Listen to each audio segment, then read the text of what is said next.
Milliy sertifikat imtihonlarida mana shu turdagi ildiz qatnashgan misollarga juda ham ko'p duch kelamiz.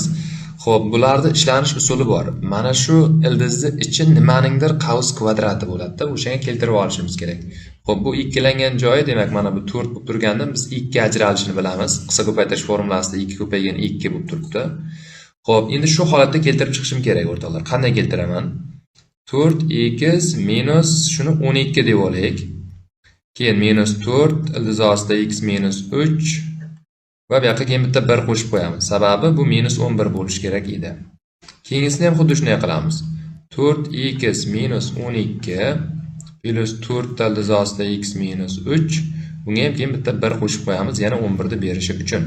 Ana endi bu yerdan 4 qavsdan tashqariga chiqarsak x minus 3 bo'lib qoldi. Minus 4 ildiz ostida x minus 3 plus 1. Mana shunday shaklga kelib qoldi. Bunisi esa bu yerdan ham 4 qavsdan tashqariga chiqarsak x minus 3 plus 4 ildiz ostida x minus 3 plus 1. Ana endi bu qavs kvadratni berib qoldi. Bu nimaning qavs kvadratini berdi? 2 ildiz ostida x minus 3 minus 1 da qavs kvadratini berdi bu.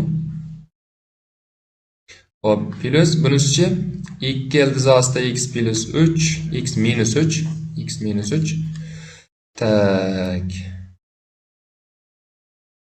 plus 1 da qavs kvadratini berdi. Ana endi o'rtoqlar, kvadrat bilan ildiz keta oladi. Faqat qaysi biri katta? Kattasini birinchi yozib chiqarishimiz kerak. Mana bu ayiruvda, qo'shuvda farqi o'zi chiqaveradi. Demak, x ni o'rniga mana bu 3.09 ni olib kelib qo'yadigan bo'lsak, bu 0.9 qoladi, 3 ayirib tashlasak, undan 0.3 chiqadi. 2 ga ko'paytirsak 0.6 bo'lib qolyapti. Demak, bu yerda kattasi 1 bo'lgani uchun 1 ni birinchi yozib chiqaryapmiz.